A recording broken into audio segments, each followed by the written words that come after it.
नमस्कार, नमस्कार, नमस्कार दोस्तों। मैं Nikhilesh Jain Hindi chess space India channel पर आप सभी का हार्दिक अभिनंदन करता हूं। दोस्तों, स्पेनिश लीग में भारत के डी गुकेश ने एक बेहद ही मुश्किल मुकाबला जीता है और वो मुकाबला जो है वो उनकी क्षमता भी दिखाता है कि किस तरह से जो खिलाड़ी है वाकई एक बड़ा खिलाड़ी बन चुका है।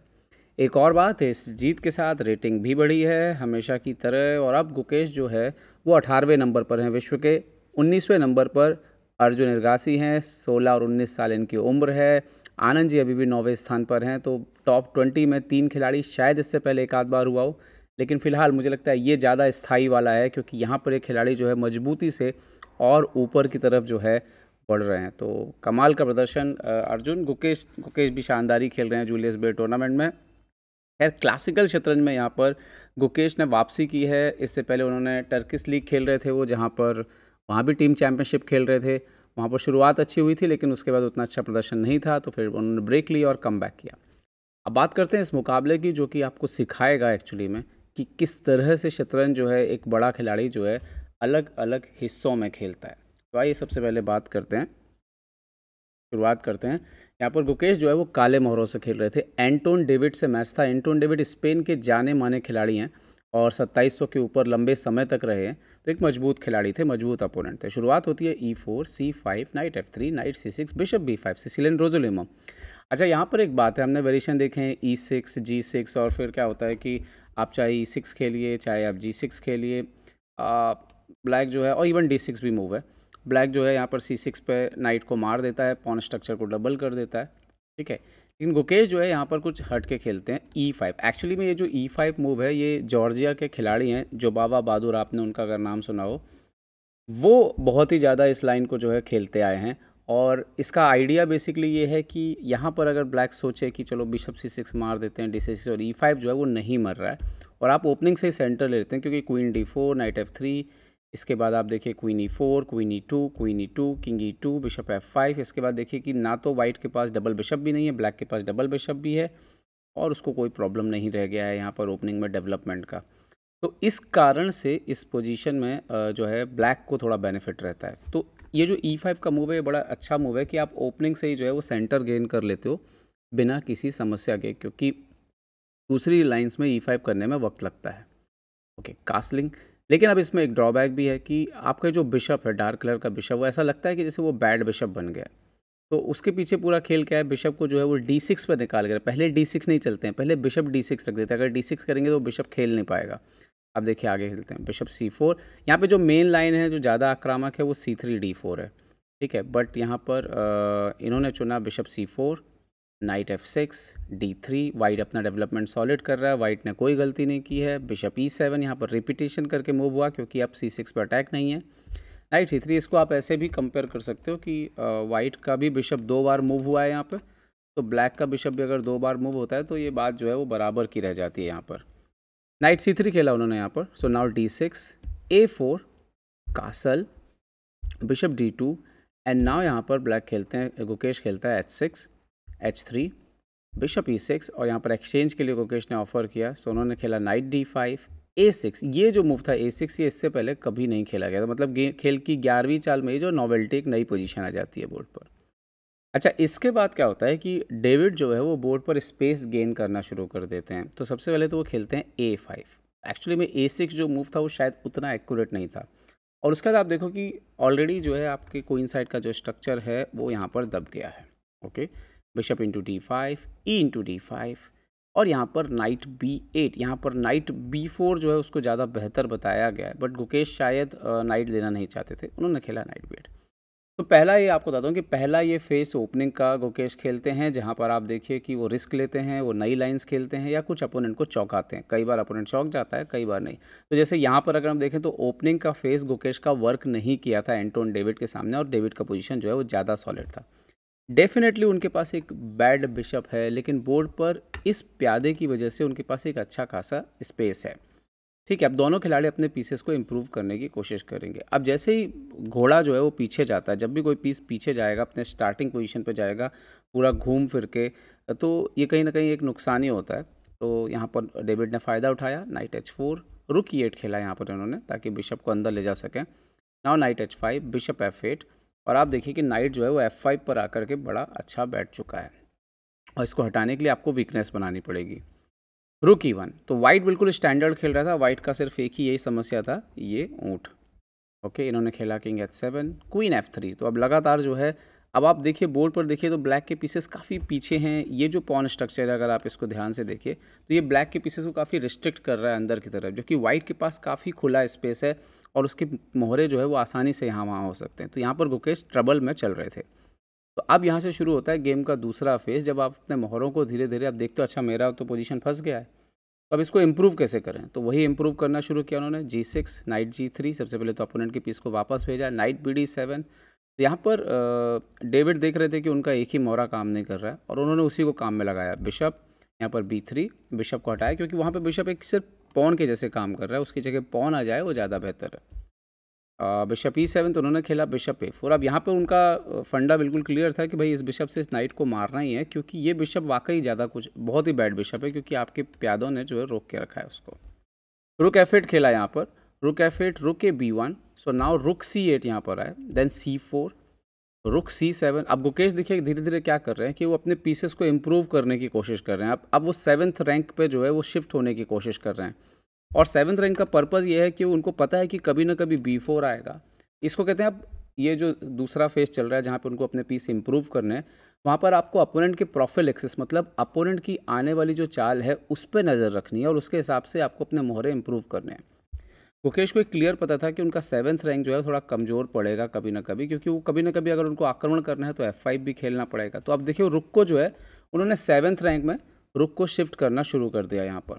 तो रुक C7, वाई queen E2 opponent. So now knight G8, B4 open होना ही था, CB4, बिशप D7 और एक्सचेंज किया। नाउ रुक D7।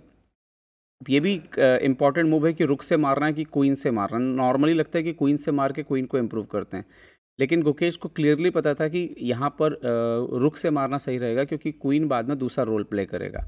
ओके, रुक इंटू B4, नाउ F5 किया उन्होंने। ओके, इन या रुक B1। So now queen C8 से डिफेंड किया, क्वीन को ऊपर नहीं रखा, अब क्वीन को जो है पीछे से यहाँ पर सपोर्ट किया B8 पे। ओके, नाउ उन्होंने खेला रुक 4B3। अब इसका आइडिया क्या है कि वो अब इस बिशप को भी गेम में यहाँ से कहीं से लाना चाहते हैं, क्योंकि ताकि इस वीकनेस को थोड़ा पकड़ा जा सके। रुक F7। Okay, now bishop C3। सो बिशप F6। अभी आप देखोगे कि मूव बाय मूव अगर आप 5-6 चाल पीछे चले जाओ तो गुकेश के पीसेस की पोजीशन काफ़ी ख़राब थी। अब आप देखो कि गुकेश ने सॉल्यूशन ढूंढ लिया है कि कौन सा पीस कहाँ होना चाहिए। तो ये दूसरी काबिलियत है गुकेश की, जो कि काफ़ी महत्वपूर्ण है।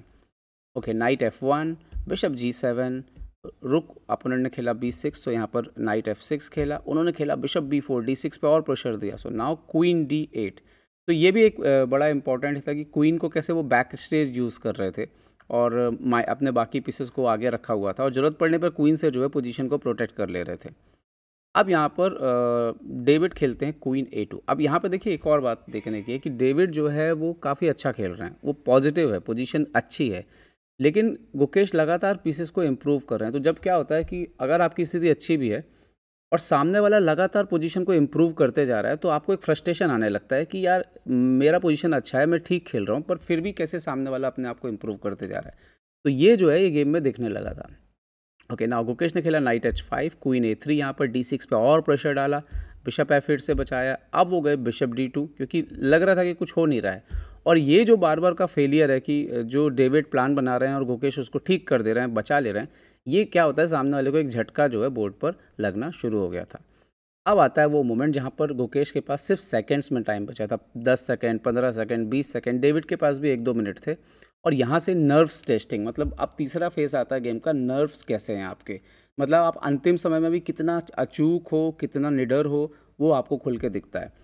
अब यहाँ पर इन्होंने खेला G3, नाइट F4 वगैरह को स्टॉप करने के लिए। Now night F6, queen C1 जाते हैं। तो अब देखिए शिफ्ट कर रहे हैं, वापस क्वीन साइड अटैक कर रहे थे, वापस किंग साइड को शिफ्ट कर रहे थे, और यहीं पे डेविड जो है फंस रहे थे। डेविड अपने एडवांटेज को कन्वर्ट नहीं कर पा रहे थे। ओके, और अब यहाँ पर गुकेश तो डिसाइड कर लिया था कोई ड्रॉ वॉ तो खेलना नहीं है। आक्रामक अंदाज में F4 खेला, क्वीन D1 आते हैं वो। नाउ क्वीन E8, यहाँ पर उन्होंने खेला बिशप C3। सो बिशप G7 एक बार फिर से रख दिया ताकि किसी तरह से भी जो है प्रॉब्लम ना हो। अभी आप देखिए B7 प्रोटेक्टेड है, D6 प्रोटेक्टेड है, वीकनेसेस हैं सब प्रोटेक्टेड है। या इस डायगोनल पर बिशप भी लेकर के आ गए हैं, सॉरी इस डायगोनल में। तो गुकेश के जो मोहरे थे उन्होंने इस हिसाब से सेट कर लिए थे कि उनकी समस्याओं का समाधान उनके पास था। यहाँ पर आया G4, नाउ नाइट D2। अब ये जो मूव था H5, ये सबसे क्रिटिकल मूव था बोर्ड का। और यहाँ पर जो है देखिए उन्होंने क्या खेला, यहाँ पर उन्होंने खेला नाइट D2। यहाँ पर जो सही चाल थी वो ये मार देना चाहिए था, ये मार देते तो नाइट H2 G4 से आता और वाकई तंग करता यहाँ पर। लेकिन ये यही होता है ना सेकंड्स में जब आप खेल रहे हो। गुकेश ने एक रिस्क लिया और यही गुकेश की काबिलियत है, रिस्क लेने की क्षमता, और अपोनेंट के लिए इतना आसान नहीं था।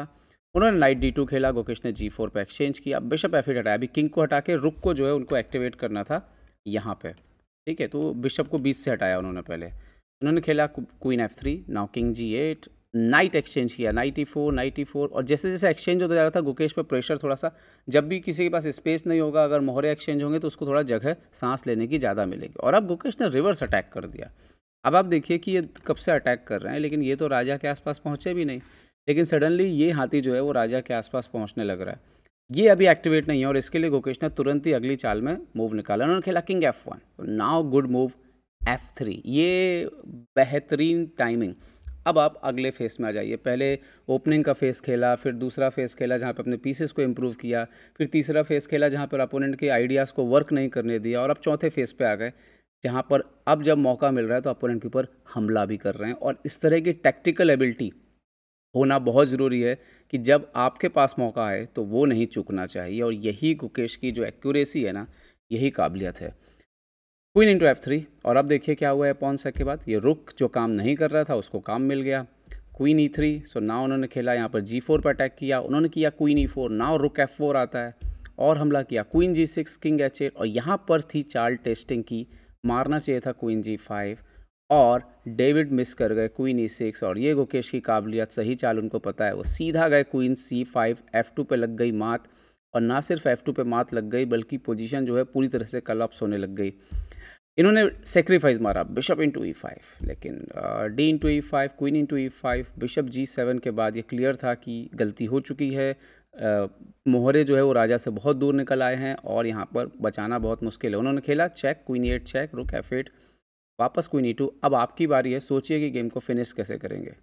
गुकेश ने दिया रुक H1 चेक, किंग G2 पर उन्होंने चेक दिया, रुक इंटू F2, और यहाँ पर डेविड ने रिज़ाइन कर दिया क्योंकि आप यहाँ पर कुछ भी करिए, फॉर एग्जांपल आप क्वीन से मारते हैं तो ये चेक के बाद आप देखिए कि आपका यहाँ पर क्वीन चला जाएगा और उसके बाद यहाँ पर चेकमेट जो है वो रुकेगी नहीं, भले भी आप कहीं पे भी जाएं।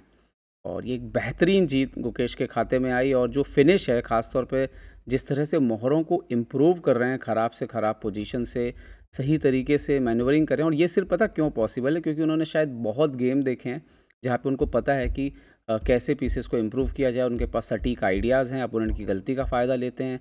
इस तरह की मूव निकालना, फिर अपने पीसेस को इम्प्रूव करना, जो एक ऐसा लग रहा था बिल्कुल दबी हुई पोजीशन से इस तरह से कमबैक करके जीतना, बहुत ही इनक्रेडिबल है। और इससे दिखाता है कि गुकेश तैयार हैं बिल्कुल अर्जुन की तरह ही 2750 की तरफ बढ़ने के लिए, और कोई नहीं रोक रहा है इनको। इनके पास उम्र है, इनके पास ताकत है, इनके पास जज्बा है, कॉन्फिडेंस है, और इसमें मतलब कुछ भी ऐसा नहीं है कि ये रुकने वाले हैं, क्योंकि इनके नर्व्स बहुत अच्छे हैं। मतलब ये हारी हुई पोजीशन को जब आप जीतने लग जाते हैं, की जो काबिलियत है गुकेश में, अर्जुन में, ये बेहद कमाल की है। और ये भारत की नई शतरंज की जनरेशन है। उम्मीद करते हैं वीडियो आपको पसंद आया होगा। पसंद आया तो लाइक, शेयर और सब्सक्राइब करना ना भूलें। देखते रहिए ChessBase India. ChessBase India के लिए मैं निखिलेश जैन।